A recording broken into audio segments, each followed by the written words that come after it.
Hey, what's going on, guys? JetXC here, and I've got the patch finally done. And the first thing I did was go straight to summoning. Now, during the whole summon process here, I actually, I actually said, you know what? Because I got free tickets, I went for a 10 pull. Then I went for one more 10 pull, and I was like, okay, let me just use my golden tickets. Now, Crown, she does scale off of multiple copies. Um, so MLBing her isn't a bad thing, but you have to literally be willing to spend money, right? Like I have Red Hood at core 7. I told myself I would never core 7 another character, but MO being a pilgrim, especially with the pool being much larger than it was, well, slightly larger than it was now with Crown in it, it's such a risk. MO being a pilgrim, man, like you have to be ready and committed to put down money for a pilgrim character. So honestly, use your golden ticket, get one copy. The difference in damage might be anywhere between, I don't know, maybe like 5 million max. I'm just guessing. I'm sure there'll be stats out on it, but I would say it's not that big of a deal, honestly, because it's a pilgrim and it's just too risky. But anyway, I did some tests in the Union.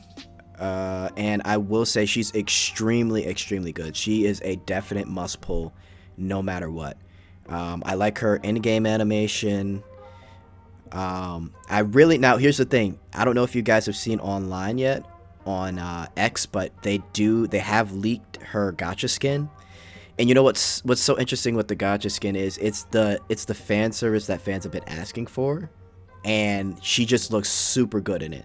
Now, yeah, her shooting pose isn't too good in my opinion. Now, maybe it'll look different in game because I've realized that sometimes a lot of these skins look slightly better in game, but I will say that her animation is amazing. And you know what? I think I'll put it up real quick, so I don't think it'll be that big of a deal, but her skill animation is pretty amazing. And it's honestly the lewd stuff we've been looking for in this game. I really wish they'd take this approach for everything else, and I hope they do that in the future. But I gotta say, spending $120 on that and the Modernia skin, it's too much. I'm actually contemplating whether or not I should get the Modernia skin and then just get Crown skin. And I really am, because as much as the skill animation is good, it's just like the shooting pose is meh. But I don't know. For them, I know I made a video talking about fighting the censorship, or kind of just tackling the censorship with this game. But the thing is, 70% of the revenue, I think at least, is from Japan, or like over 50%, well over 50%, right? So we just have to keep complaining and keep letting them know, like, hey, this is what we want. Like, please, more in general, like lewd costumes. We don't want lewd stuff locked behind $60 gachas, and please chill on the $60 gacha skins. But anyway, tested her out in the Union, pretty good. Honestly, you want to always pair her up with Red Hood if you can. If you don't have Red Hood, or if you have honestly, if you have any character that does any unit that does a lot of damage, I would say pair them up. She has this interesting quirk where her skill 2, if you recover, you get a attack buff. And what's interesting is if you pair her with somebody like Rapunzel, she will constantly have that attack buff up, which is interesting. So if you're looking for like a survivability comp, it'll take a while for her first skill of her burst 2 to activate, because you need 20 stacks of the skill in order for the invulnerability and the taunt to activate.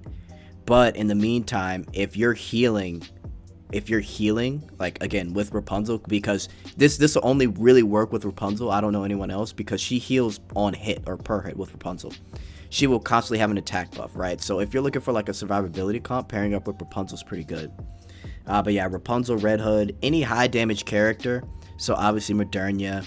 What you want to put on her is probably in terms of using your rocks to get extra skill stats. You definitely want elemental damage. You definitely want max ammo. You definitely want attack percentage. That's pretty much it. 10 10 10, all of her skills, or 7 7 7 at least. But skill 2, I think you definitely want to skill 2 and honestly skill 1. You want to get those as high as you can, in my opinion. But this is a pilgrim, so honestly, 10, 10, 10. Like, no excuse. Like, you're gonna be using this character everywhere. And also too, you're gonna be able to get through a lot more towers, the pilgrim tower with crown now, because she does tons. My damage in union went up from, I was doing around, gosh, like 360, and then when I paired her with certain characters, and of course you're always hitting the core in the union, so it went from 360 to 600 to over 600 million just off of crown alone. So that just shows you the kind of crazy damage that she does. What else? Yeah, I mean, that's really about it. She's a great unit. She's fun. If you're looking for a cube, you put like Resilience Cube on her, or I believe Resilience Cube is the reload cube. I keep forgetting, but that would probably be the best one on her. So yeah, guys, that's about it. I'll be playing through the story and doing some videos on the story very soon. Good luck on your pulls, and yeah, I hope you enjoyed. I'm glad I avoided a lot of the heartache by just getting the golden ticket. But yeah, guys, let me know how your pulls went. I'm out. Later.